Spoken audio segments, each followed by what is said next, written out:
welcome to 3 Count Commentaries. This is your host, MagMongoSlade. On a magical WrestleMania weekend, more breaking news, more magic. It's just magic sprinkles all over the place. CNBC Alex Sherman announces that WWE is likely to be sold to Endeavor Media Group and will be merging with the UFC. We're going to talk about this. I'm not going to go through the entire article because it is kind of dry and it's kind of boring. But I'm going to give you the key points straight from the article. It says, quote, a deal could be announced as soon as Monday. UFC and WWE are expected to form a new publicly traded company as part of the agreement, according to the people familiar with the matter, who declined to be named due to the confidential nature of the discussions.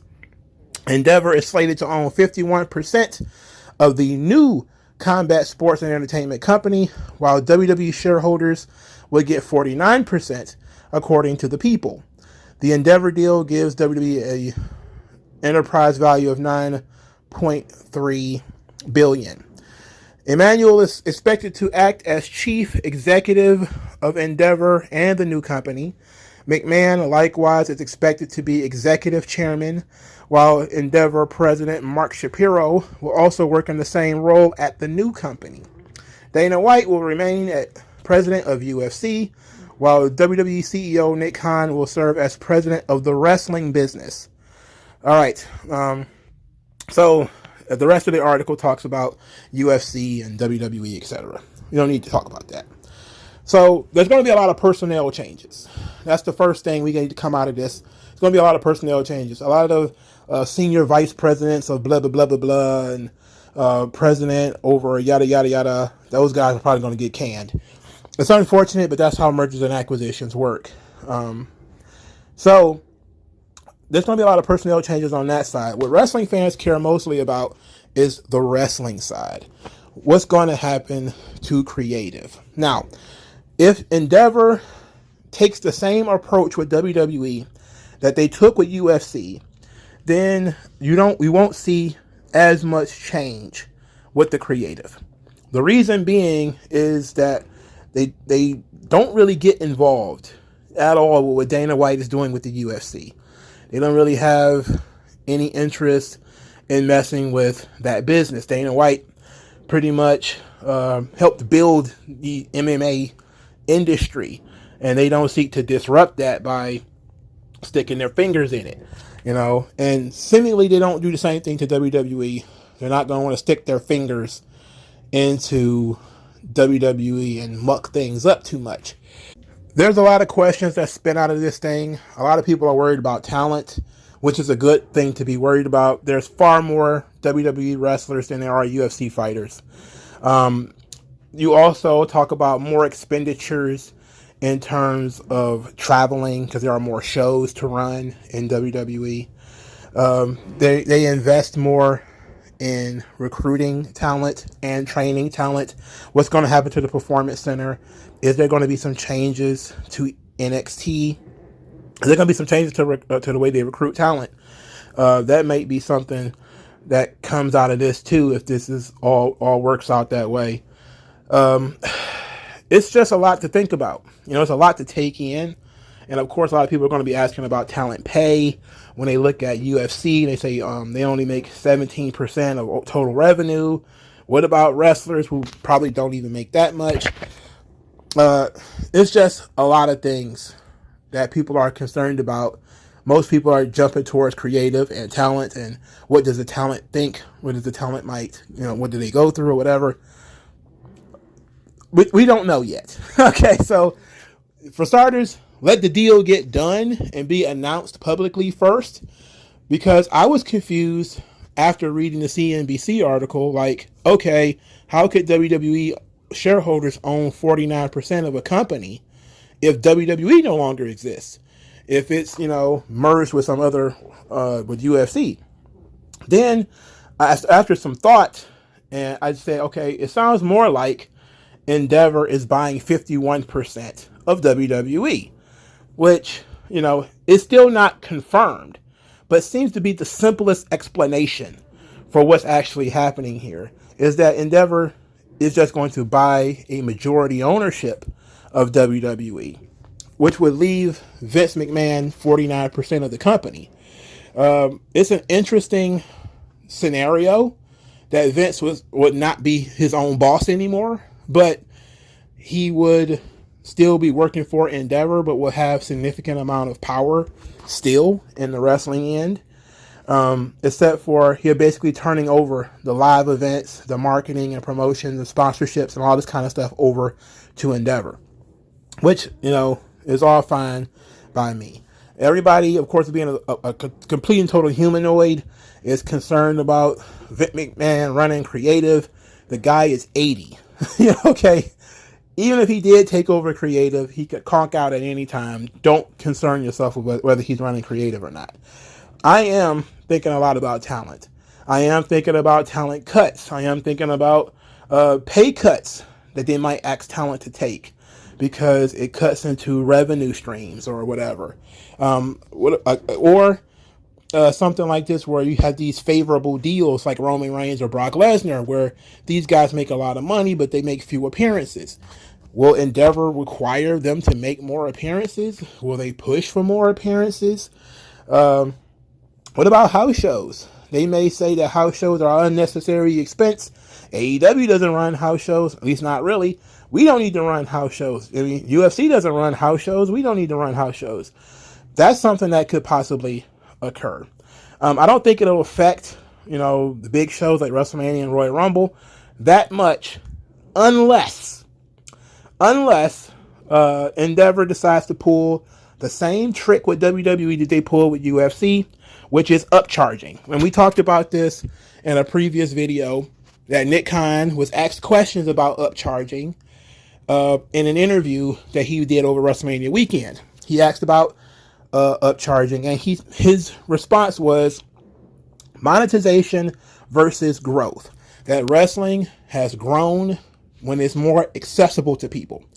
And boxing stopped growing when it went behind the paywall.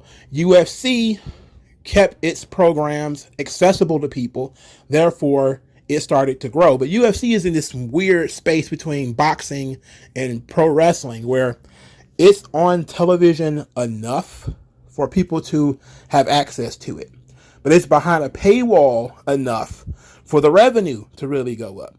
Now, WWE right now is all about access.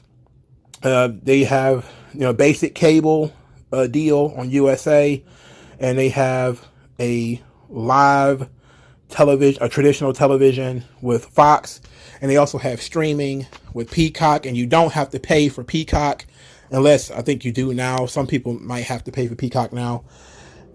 So if they upcharge for WrestleMania, Royal Rumble, etc., then that's going to affect the amount of people actually watching WrestleMania, actually watching the Royal Rumble.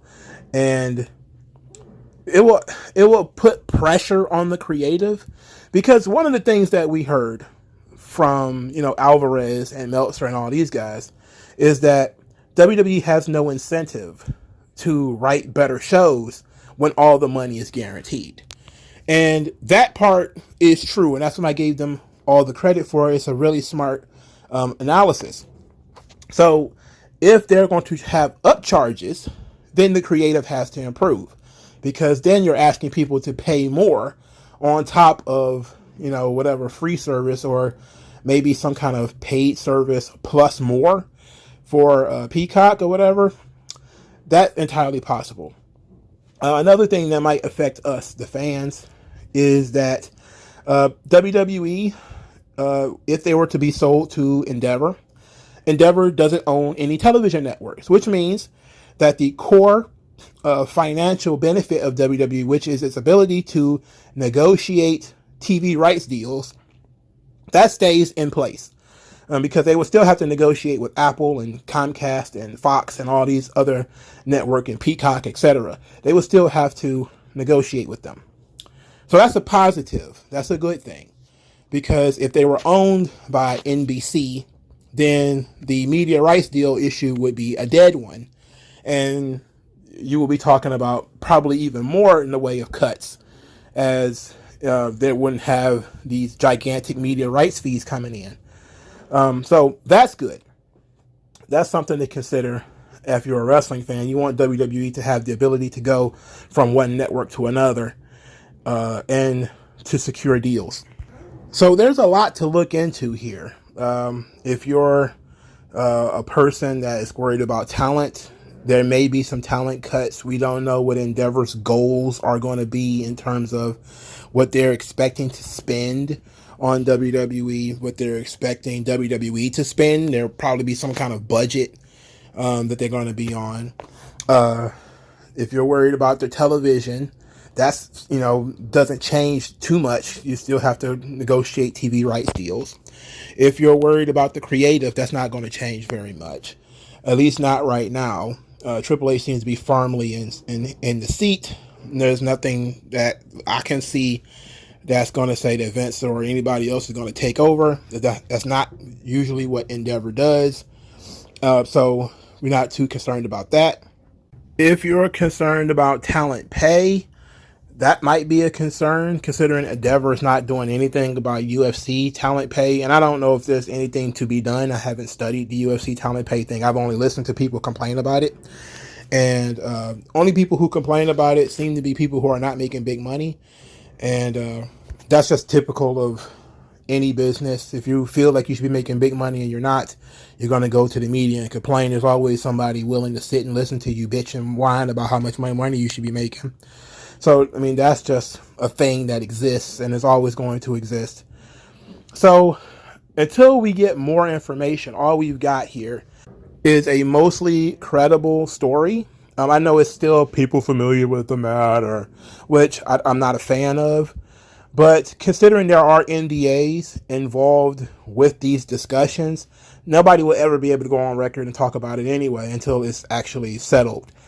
Considering somebody's, leaking information, it makes sense for it to be people familiar with the matter on this, because this is a legitimate business deal and could be affected. It could affect other business arrangements. So non-disclosure agreements would have to have been signed by pretty much anybody who would know anything about this. That being said, only thing we know for sure is that WWE, if this is true, of course, is that WWE will be purchased by Endeavor. Endeavor will purchase about 51% of the company. Then it will be merged with UFC. They will then create a new company. I don't know what the name of it will be yet, of course, but it will be UFC and WWE as one company. Vince McMahon will continue to be the executive chairman of this new company, I'm guessing, as well as WWE. Ari Emanuel will be the CEO of this new company and Endeavor. Nick Khan will go on as the president of WWE. And Triple H will not change as head of creative.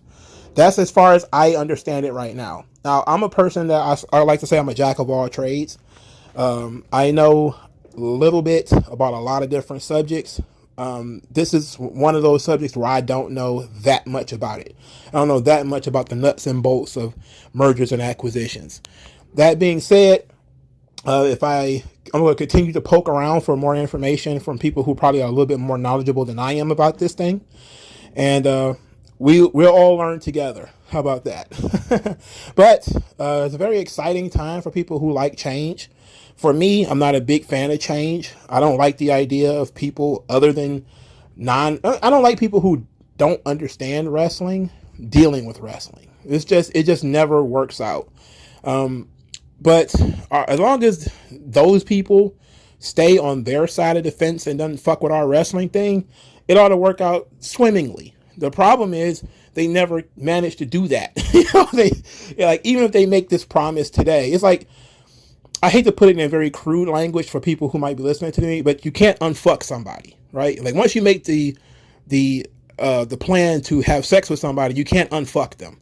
And in this situation, once you sell to this company, you can't undo it. The likelihood that they will then sell you your 2% back and unfuse this company and whatever is not likely.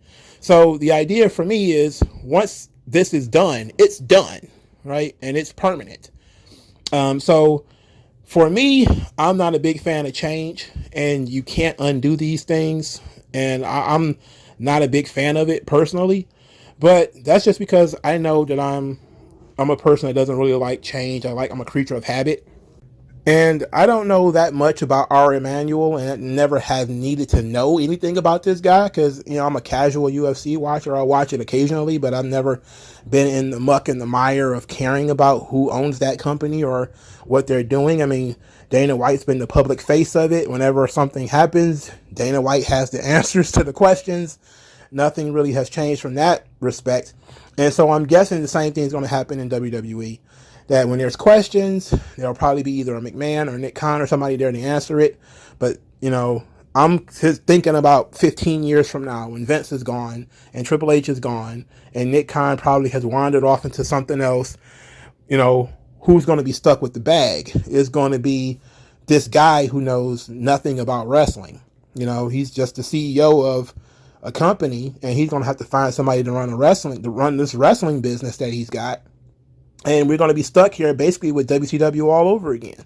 Because you never know who, if Ari Emanuel is gone, who's going to replace him? And is that person going to be a fan of wrestling? Do they even care about wrestling? And that's something that we have to consider. Us as wrestling fans, we always have to consider it because WWE was always a business where wrestling was just one of the things that they did. But now under Endeavor, it's just literally something that this company that we own does. And who knows how much they really are going to care about that. And that's something that, as a wrestling fan, I am definitely concerned with. Not, tomorrow, not next year, but in 10 years and 15 years. I've been watching this since I was, 6 years old. In 10 years, I'll be 50 or something like that. I may still be watching this stuff if they hadn't fucked it up too much by then. And you have to ask the question, is this the worst thing that ever happened to wrestling or the best? Right now, a lot of people are very excited because it's different. I'm saying, be forward looking.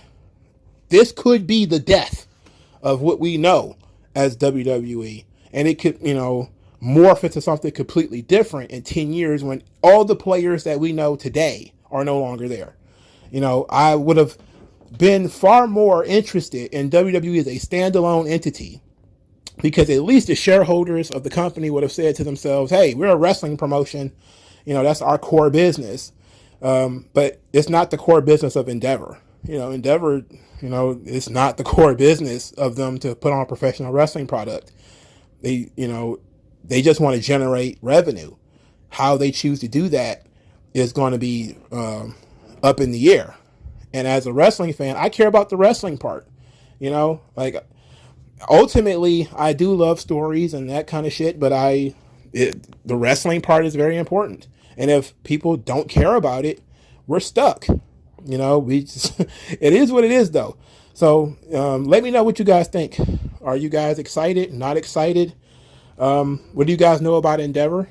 If you work in this field, feel free to let me know what's going on, what you think is going to happen, forecast into the future. Do all of the YouTube things. I appreciate everybody. Like, share, subscribe. I'll talk to you guys later, man. Peace.